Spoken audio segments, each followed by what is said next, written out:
In the olden times, long before the days of Jesus, in the valley of the Jordan River, there were two very wicked cities named Sodom and Gomorrah. These cities were known throughout the world for their riches, their beauty, their gardens, and their wickedness. Their sin was very great before the Lord. People were arrogant, unjust, sexually perverted, and totally uncaring for the poor and the needy. One day, God appeared to Abraham, his chosen servant, and he appeared as three men, and they sat together under a tree and ate some fruit. And then God spoke to Abraham and said, "The outcry against Sodom and Gomorrah has become great. I am going down now to see if their wickedness has become as big as the people are saying, and if it has, I will destroy it." Now, Abraham knew that his nephew Lot lived in Sodom. So Abraham talked to God and pleaded with him. "Will you really destroy the innocent, along with the wicked? What if 50 innocent people live there?" God answered, "If I find 50 innocent people in Sodom, I will not destroy it. I will spare it for their sake." So Abraham went back and forth before the Lord, and reduced the number from 50 to 45, then 40, then 30, then 20, and even finally down to 10. And each time God patiently answered, "I will not destroy it for the sake of 10. And that night 2 angels came to Sodom, and they also appeared as men. And Lot, who was sitting in the city gate, he saw them, and called out to them, and said, "Hey, you guys come over to my house, and stay here, let me take care of you." At first they refused, but he insisted so much that they finally went with him. And Lot prepared a big meal, and they ate and talked together. And after they finished eating, they laid down to sleep. But that night, men from the city, both young and old, they surrounded the house, and they shouted to Lot and said, "Where are those men who came to you tonight? Bring them out to us, so we can have sexual relations with them." Now, Lot stepped outside and closed the door behind him, and he pleaded with the men and said, "Don't do such a wicked thing.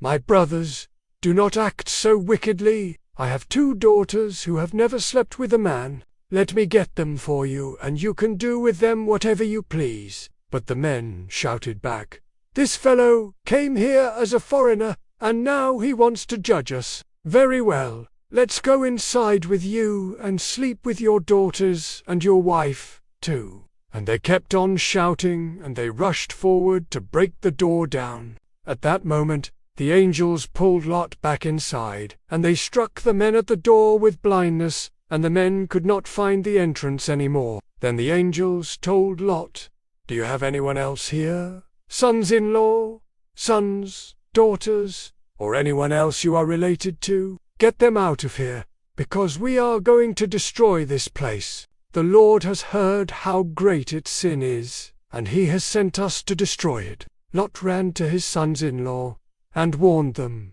but they thought he was joking. So at dawn, the angels urged Lot again to hurry up. They said, "Take your wife and your 2 daughters, or you will be swept away." But Lot hesitated, and so in mercy, the angels seized his hand and the hands of his wife and daughters, and led them out of the city. And when they were outside, the angels told him, "Flee for your life.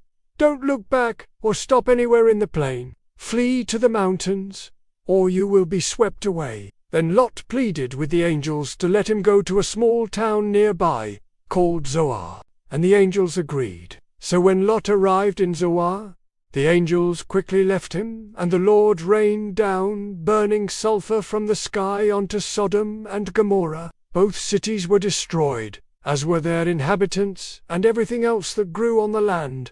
And Lot's wife disobeyed the angel's command to not look back. She looked back, and she turned into a pillar of salt. And Abraham watched from a distance, and he saw the smoke rising from the ground, like smoke from a huge fire. And God reminded Abraham that he had been merciful to Lot and saved him from the disaster.